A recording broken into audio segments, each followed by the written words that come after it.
Alumnos, ante todo un gran saludo de parte de su profesor Erwin Sánchez Saavedra del curso de Biología. Como pueden apreciar la imagen, ya ustedes saben o ya deben tener una idea cuál es el tema que hoy día vamos a tratar, y es la reproducción de los seres vivos. Por lo tanto, el título de la clase del día de hoy es la reproducción de los seres vivos. Es un tema muy importante e interesante, pero también es muy extenso en conceptos. Por lo tanto, he visto conveniente para ustedes, para su mejor entendimiento, dividir la clase en dos partes. ¿Ya? Entonces, el día de hoy vamos a ver los siguientes temas respecto a la reproducción de los seres vivos, como pueden apreciar. Primero, vamos a definir qué es la reproducción. La reproducción es la capacidad de los seres vivos de generar nuevos individuos.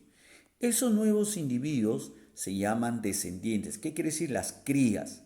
Y tienen que ser de la misma especie, en la cual los padres, que son los progenitores, transfieren a sus crías su ADN.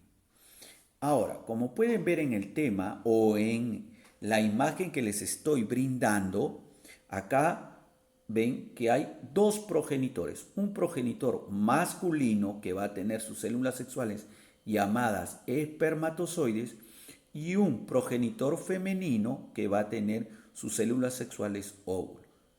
Estos dos van a tener la capacidad, ¿ya?, de generar un nuevo individuo, pero que tiene que ser de la misma especie. Ese es el concepto de la reproducción. Ahora, pero hay una reproducción ya que puede ser celular o a nivel de organismo. Por lo tanto, vamos a ver su importancia. A nivel celular, permite regenerar los tejidos y así crecer en capacidad corporal o en volumen corporal al individuo. También, como ven ahí en esa imagen, acá hay una célula, se divide esa célula en dos y se obtienen dos células. Y así aumenta el volumen corporal si estamos hablando de un individuo multicelular. Ya, ahora, a nivel de organismo, también permite, ¿qué cosa? La perpetuidad de la especie. ¿Qué quiere decir? Que en esta imagen, como les estoy mostrando, hay dos individuos que si no llegan a reproducirse ya no va a haber un nuevo individuo y por lo tanto se va a extinguir. ¿Qué quiere decir? Que la reproducción permite que las especies no se extingan. ¿Ya, alumnos? Ahora, vamos a estudiar la reproducción celular. Pero antes de la reproducción celular, vamos a estudiar el ciclo de vida de una célula y eso se llama ciclo celular. ¿Y qué es el ciclo celular? Es un proceso en el cual la célula nace, crece, se desarrolla y se prepara para la reproducción. ¿Y eso a través de qué se hace, alumnos? A través de el ciclo celular, que va a constar de dos etapas, como pueden apreciar en ese esquema, y sugiero que pongan mucha atención. ¿Cuáles son esas dos etapas del ciclo celular? Una de ellas, y es la primera, se llama interfase, como pueden apreciar. La interfase consta de fase G1, periodo G1, fase S y fase G2, para luego pasar a la segunda etapa, la célula, que se llama división celular. Vamos a estudiar cada una de estas etapas. Comencemos con la interfase, que vuelvo a reiterar, va a estar constituida por tres fases: fase G1, fase S y fase G2. El interfase se inicia con el nacimiento de dos células, ¿ya? De dos células, como pueden apreciar ahí. Ahora, la fase G1, ¿ya? ¿Qué es lo que sucede? La célula crece, o sea, ¿qué quiere decir? Que se duplica su tamaño y aumenta la cantidad de organelas y enzimas y otras moléculas, como pueden apreciar ahí. Estaba pequeña, creció en volumen, en tamaño. ¿Ya? Una vez que ya creció a lo máximo, va a pasar a la fase S, que es parte de la interfaz. ¿Qué sucede ahí? Se duplica el ADN y proteínas asociadas, que son las histonas, ¿ya? Y de ahí existen, a partir de ahí, dos copias de la información genética de la célula, ¿ya? Una vez ya estar duplicado el ADN, la célula pasa a la fase G2, en la cual las estructuras necesarias para la división empiezan a montarse. Los cromosomas empiezan a condensarse y también la célula se carga de energía para pasar a la división celular. Ahora, la división celular consta de dos etapas. La primera etapa, como pueden apreciar ahí, se llama la mitosis. ¿Y en la mitosis qué sucede? Se separan los dos juegos de cromosoma, formando dos núcleos a través de 4 fases. ¿Y cuáles son esas fases de la mitosis? Profase, metafase, telofase y anafase. Recuerden, ¿ya? Ahora, una vez que ya la célula tiene o ha obtenido dos núcleos, ya pasa a la citocinesis, que es la división del citoplasma, formando así, chicos, dos células. Y de nuevo estas dos células comienzan otro nuevo ciclo por separado. Y así es el ciclo celular. Ahora, hay dos tipos de división celular a nivel de célula, recuerden. Entonces, hay dos tipos de división celular en las células eucariotas. Una de ellas es la mitosis y la otra es la meiosis. A ver, vamos a ver en este esquema. Como pueden apreciar, son dos tipos. La mitosis, como pueden ver, es de una célula se obtienen dos células. Y en la meiosis, de una célula se obtienen 4 células. Pero vamos a seguir estudiando. Como ustedes aprecian en este esquema que hay un feto o embrión y se forma un niño y ha cambiado, ha variado, ha crecido. Entonces el cuerpo crece porque en las células somáticas se dividen por mitosis. Recuerden.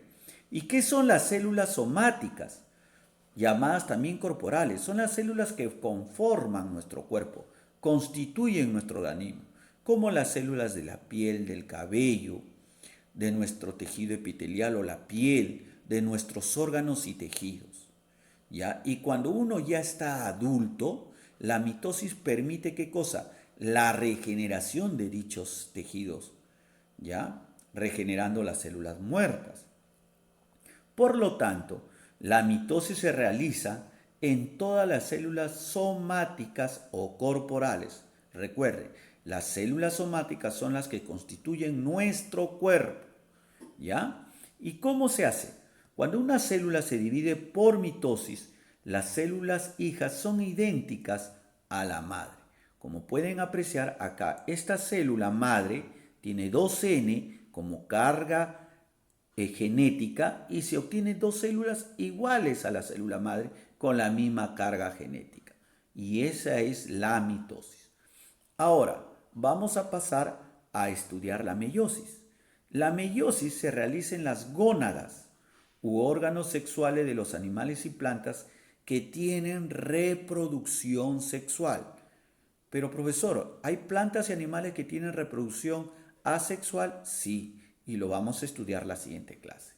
Pero quiero que quede claro, la meiosis es un tipo de reproducción celular, ¿ya? Que lo realizan las plantas y animales que tienen reproducción sexual, ¿ya? ¿Y en dónde se realiza? En los órganos llamados gónadas o también llamados órganos sexuales.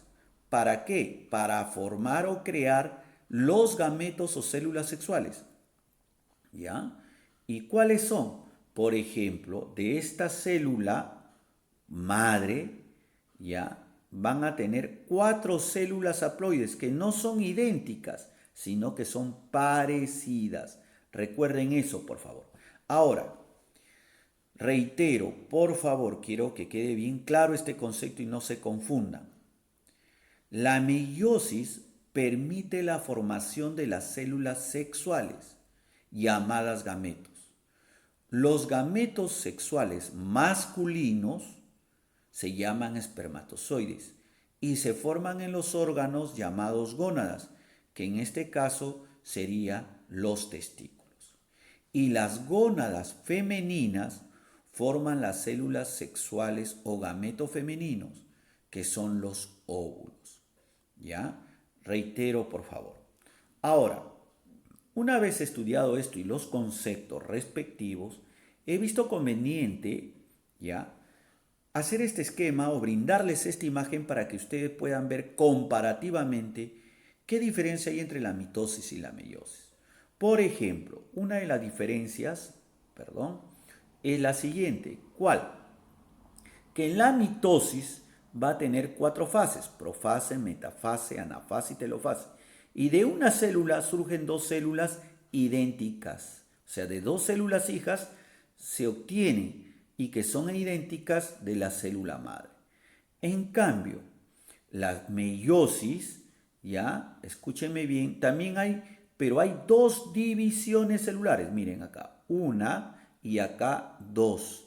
Y se obtienen al final 4 células que no son idénticas, sino parecidas a la madre. ¿Ya? Recuérdenlo, por favor.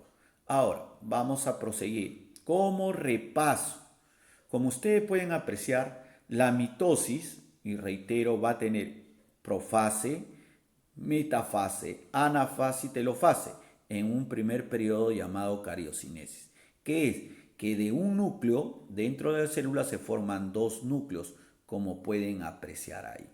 2 núcleos. Y la división celular para formar 2 células al final se llama la citocinesis. Ahora, repasando, y quiero por eso repaso y reitero para que quede claro, la mitosis se obtienen 2 células iguales o idénticas a la progenitora. Recuerden bien, ¿ya?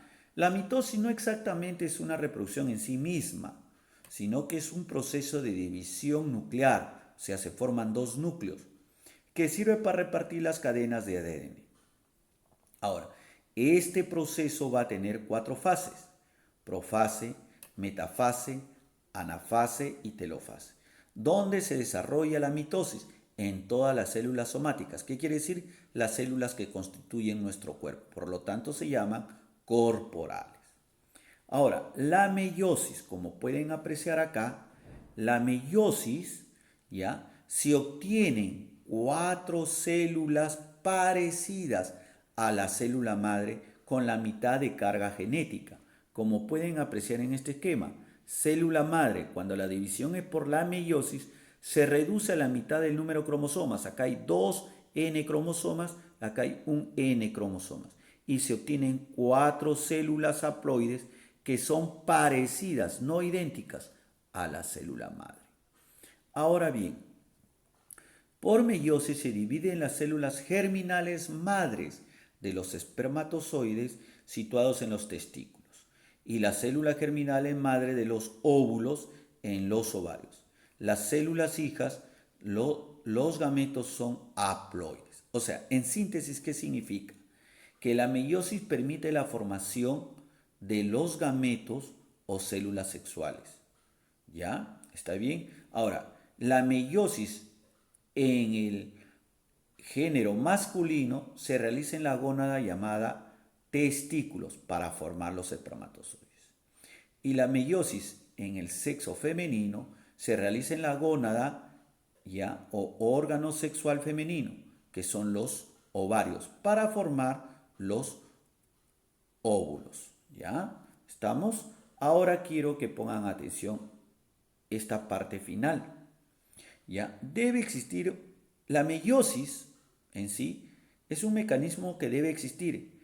¿Qué cosa? Que en las células germinales, en las células reproductoras llamadas gametos deben tener la mitad de carga genética. Cosa que cuando hay la fecundación, estas células se unen, ¿ya?, y van a formar un cromosoma completo. Y así ese nuevo individuo o la cría, mejor dicho, no va a tener una carga cromosómica superior propia de la especie. Bueno, alumnos, espero que les haya gustado el tema, es muy importante e interesante. Ya, recuerden que hoy día hemos hecho la primera parte. Muchas gracias por su atención.